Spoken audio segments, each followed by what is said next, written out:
Okay.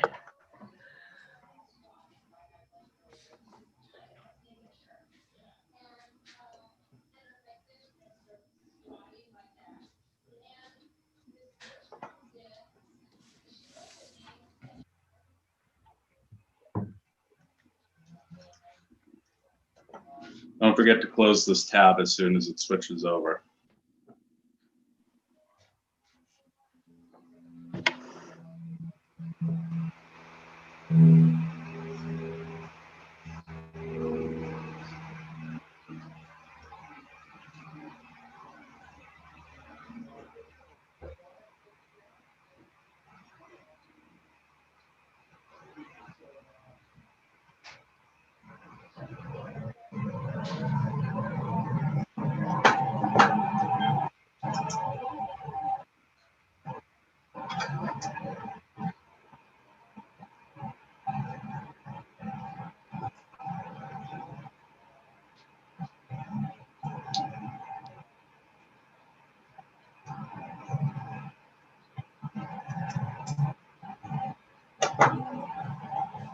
You got to close that Facebook tab. You're feeding back into itself. It's like listening to the radio and calling the station.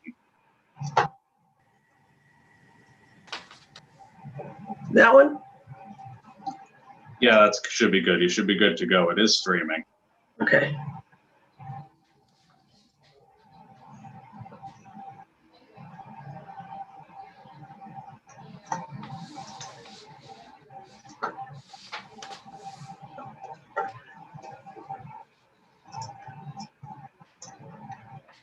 How do I, there we go.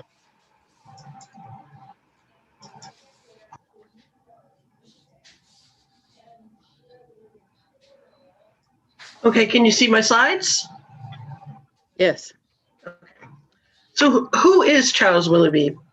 No one had really heard of him, and we had a request from someone sent an email to contact@lowellhistoricalsociety.org, and they wanted to know about his sister, which led us into Charles.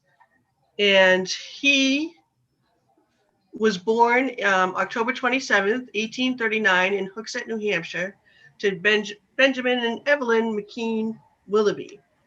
He came to Lowell at a young age, and the family lived here for the rest of the parents' lives. And for most of the time, they lived at 3 Wamisit Street. And on both sides of his family, he has roots in the Revolutionary War. So he is a sons of the American Revolution. He proved that he had it on both sides of his family. So Jonas Willoughby was born in Barica, and he fought for the New Hampshire Frontier Rangers, and he died and is buried in Hollis, New Hampshire.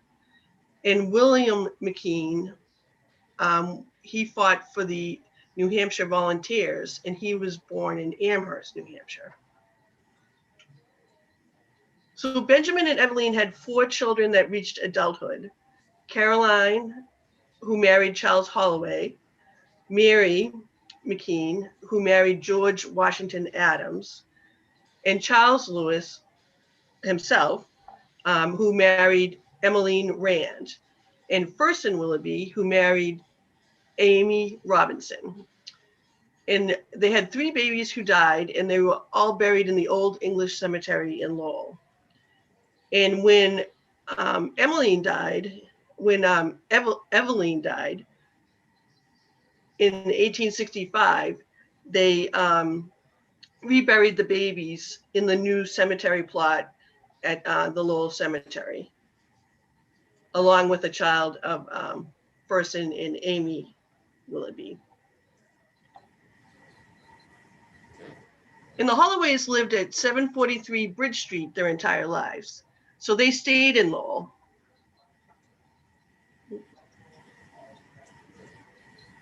And they had one daughter who married Albert Kingsbury, who was he was also known as Albert Donnell. And he got involved with real estate and cycloramas with Charles Willoughby. And they have a son named Willoughby Kingsbury, who marries, and he had 2 sons, but they both died young, so there's no children of that family. Mary Willoughby and George Adams have no children, and they move to Chicago.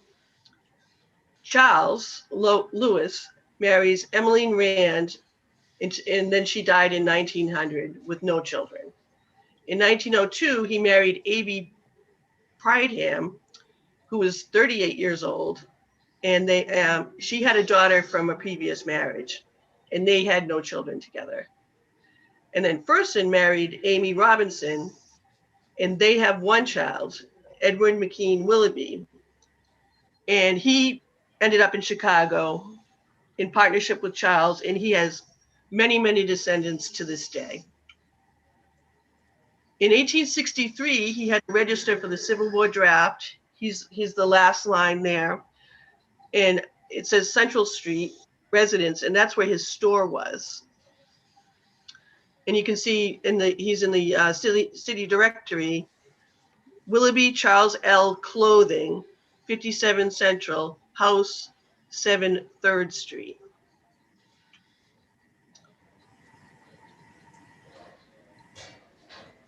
So he expands his clothing empire, and he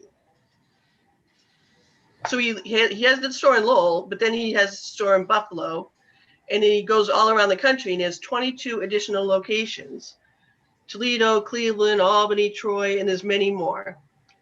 And when he was in Lowell, he met up with David Kimball Hill, who was born in Exeter, Maine, but he was living in Lowell, and they go to Chicago to develop their clothing store. And of course, Chicago has the Great Chicago Fire of 1871, and their store burns down.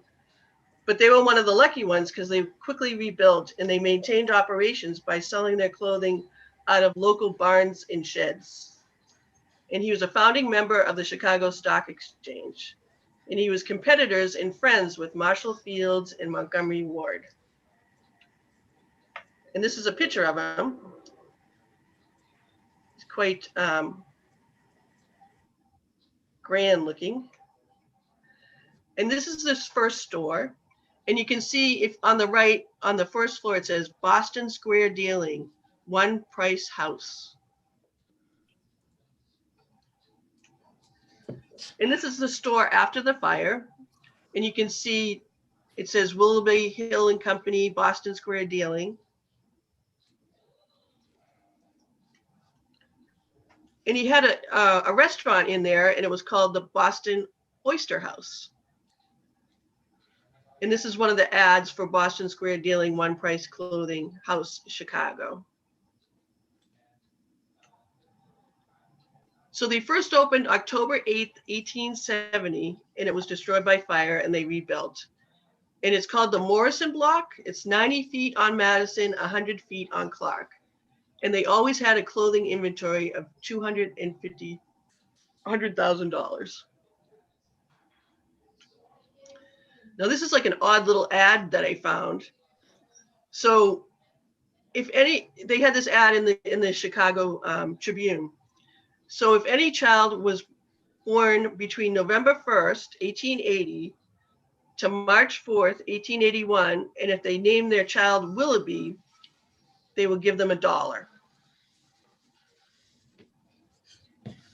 I just thought this ad is really odd. They're like sleeping, and all these little naked babies are all around them. So Willoughby and Hill comes to an end, and Charles Willoughby sells out his stake to David Kimball Hill, and a year later, he loses the business to bankruptcy.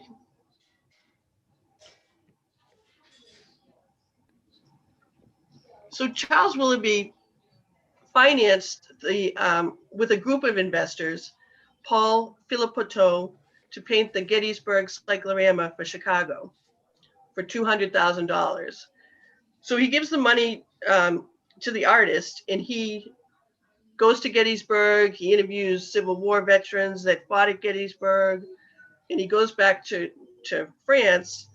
And many, many artists have to paint these because these are giant paintings.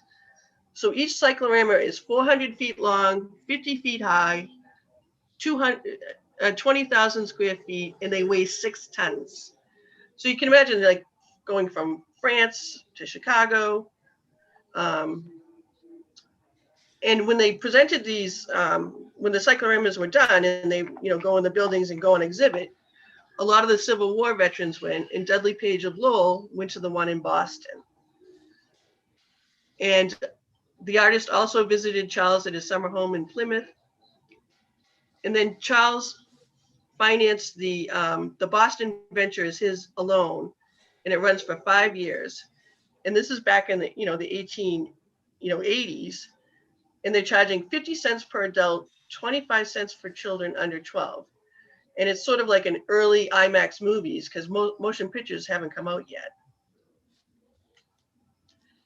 And cycloramas are paintings in the round, so they're housed in large structures that give a panoramic 360-degree view of the painting. And they're staged with props in front of the painting, so it becomes like three-dimensional. And the viewer would look at the painting from a raised stage in the middle of the building. So like everything is labeled and diagrammed with, people can look at their programs and see exactly what they're looking at. And there were 4 that he painted. He painted for Chicago, Boston, New York City, and Philadelphia. And this is the one in Boston. And this is actually on Tremont Street. Right. It doesn't look like that today. This is the program, and you can see Charles C.L. Willoughby, sole proprietor. So all the money that was made from there went to him. And this is it today. So if you're driving down Tremont Street, it's the Boston Center for the Arts. And if you look at the top, you can still see the round shape of the roof in those interesting architectural like turrets or something. I don't know what you would call them.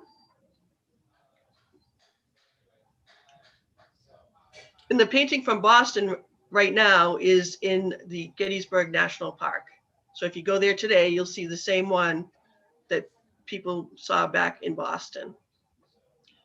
All refurbished, of course. Now, if you go to Chicago near Millennial Park, right across the street, there's Willoughby Tower. Now, this was built after Charles Willoughby died, but his nephew was part of a conglomerate with the money from Charles that bought the land underneath, and they had a 100-year lease on the land. And this is Willoughby Tower, and next door to it, Willoughby Tower is on the left, and Montgomery Ward Tower is on the right. So he retired to Plymouth with his first wife, and he purchased the Columbus Pavilion and Pier on the Gurnet in Plymouth in 1890. In 1898, it all washes away. So he purchased the Winslow House in Plymouth, which is in downtown Plymouth, right across from Plymouth Rock. And he moved the house 30 feet back. And it was renovated by Joseph Everett Chandler. And he spends the winters in Brookline, Massachusetts in a hotel. In the Winslow House, Ralph Waldo Emerson was married in the living room in 1835. So he's married to Emmeline Rand. He married her December 3rd, 1856 in Milford, Mass, till her death, no children. And then he married Abby Nettleton Pridham in Chicago, and she was born in 1864 in Massachusetts, and she dies in 1928. And she is buried in the Mount Auburn Cemetery in Cambridge with her daughter. And her daughter inherited the Plymouth House, and she sold it to the Mayflower Society shortly before World War II. And she married twice, but she had no children. This is the Columbus Pavilion that he first bought when he moved to Plymouth. And he added the 3rd story, and they rented rooms out and had additional cottages in the compound. And they would have indoor clam bakes on the 1st floor. And this is the Gurnet in Plymouth. So if you look to the bottom right, that stretch of land is where the Gurnet is. And even today, there's no electricity out there. Everything is run off solar or on generators. And in order to get there, you have to take a dune buggy from Duxbury and come down along, the thin sandy shore. And this is how it looks today. And you'll see that there's Willoughby Lane. So he left his mark on the Gurnet, and they named the road after him. And this is the Winslow Street house that's now the Mayflower Society house. And you can see how grand it is. This is an obituary that was in many papers across the country when he died. And it said he was born in Lowell, although he wasn't, but he was always thought to have been from Lowell. And in the Lowell Cemetery, these are this is the marker for the Willoughby plot. And Hollowell is his daughter. And so it's Charles's sister, and Adams is his other sister who married George Adams. Now there's this lovely bench across the plot from the Willoughby lot, and the bench says Willoughby on the bottom. And if you sit on the bench and you look across, it goes right and you see the entire Willoughby lot. So it's a really quiet, reflective place in the cemetery. And a lot of people go there, park there, and eat their lunch. And this is the deed for the lot. And where the bench is, there can never be anyone buried there. It's only to be just for plantings and flowers. And this is another view of the lot. And they all have this, each Benjamin and Eveline, each of their children have, and their spouses all have the exact same stone. Oop. And that's Charles's stone.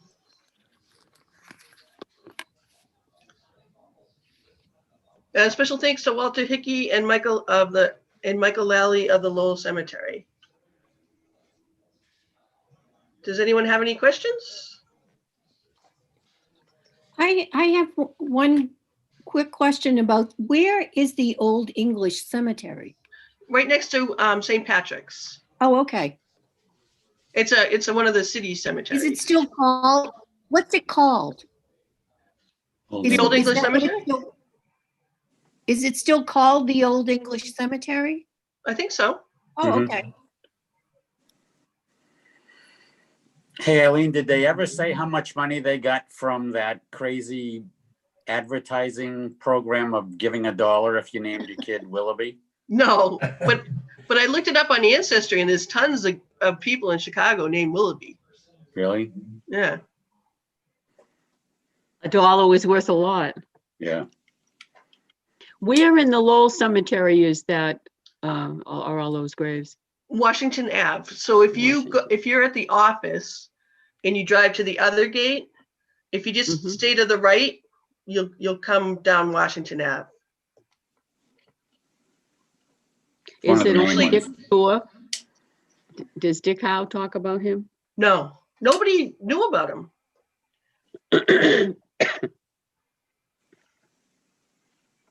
But he made a lot of money. Anything in Lowell that was similar to a cyclorama? I mean, are the paintings up in up in the library considered? So like those are painted by the same artist. Ah, okay. And they've been restored, and but he was pretty prolific in painting these huge paintings. Is the reason the Boston one went to Gettysburg because it was the only surviving one? Yeah, they found it. The other ones, there's one, I think, another one hasn't been restored, and the other ones were lost. which is hard to imagine. They're so big. How could you lose them? But I would assume they're hard to store them somewhere. Mhm, mhm. I wonder if the whatever it's called, the Center for the Arts, is that what it is? Boston Center for the Arts, if they make any reference to the cyclorama, or if you were to go in there, obviously you can't go in there now, but is that part of their heritage as? Oh, the, yeah. Yeah, there's a lot of articles that they've done, because that's why they're round. Right. But I mean, he had to build the building and everything. So what was he worth? What was he worth? What was he worth? Yeah. I don't know. He was a millionaire. It's funny, there's nothing in Lowell for somebody that significant. It's not, Right. it's interesting. There's nothing in Lowell with his name on it. His tombstone. Yeah, well. But he always that would came be the back. other thing. He always came back to Lowell. I mean, the whole family is buried there. But there's no endowment. There's nothing. There's not even any kind. I've never seen anything on the store in Lowell. No, he did give the Lowell Cemetery an additional $15,000 at one point. Yeah. You know, so I think he was generous, but he was kind of quiet about everything. Because he helped his family out. Do we know where his money went, where he had no children? Who I think inherited- most of it went to his two nephews and to his stepdaughter. It's interesting that so many of them had no children. Mm. Right. Yeah. Now you He was- said Wamisit Street. Now Wamisit Street, what end is 3 on? Because Wamisit comes up from Lawrence Street, right? Up I think it's right to near Hosford Central Street. Square. It's Say right again? near the square, Marie. It comes up from Lawrence Street up Yeah. to Hosford Square. It's in Yeah. Hosford Square. It's the long skinny house on the corner. on the corner. The one It's that all- it sits up on a hill like. Yeah, because Oh. Wamisit Hill, in fact, is what, it's an interesting place for him to have started. It's interesting because that house has been reference. referenced as one of the Underground Railroad houses in Lowell. Oh, Hmm. more to look at, Eileen. I don't know. I think I've looked at a lot of Charles's stuff. How long did the family live there at the corner? Did you know? I think when Charles was little, that's where he lived. That's where he lived. Okay. We'll have to Eileen, was put- he married 3 times or twice? 2. 2. Yeah. Interesting that he should gravitate to, that Plymouth area, the shore. Is that what everybody did? I mean, we know where Ben Butler went and spent, good Well, part of his year. I think his wife was from Nantucket. So she liked the ocean? Well, that if think about how you would get to Nantucket, if you're going from Chicago, Plymouth would be kind of a nice place to stop. Yeah, that's true.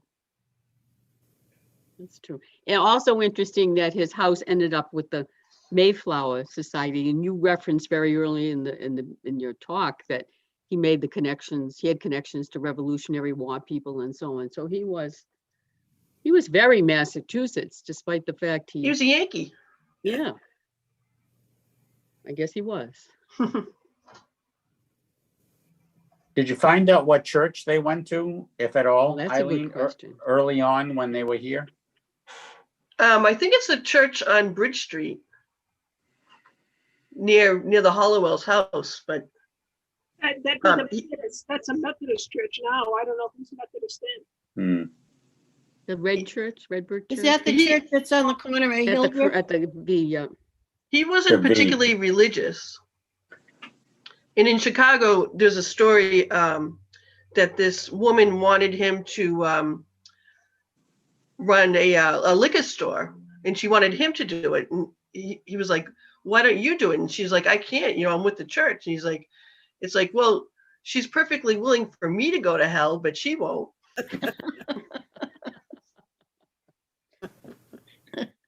That made the paper. Another interesting aspect of this is that Joe Kennedy was connected. I know it's a different time, but connected to was it the Merchandise Mart in Chicago? He was all. Oh, yeah. In fact, a lot of their money that they still have today is still, goes back to that. Does Sergeant Schreiber have a connection there?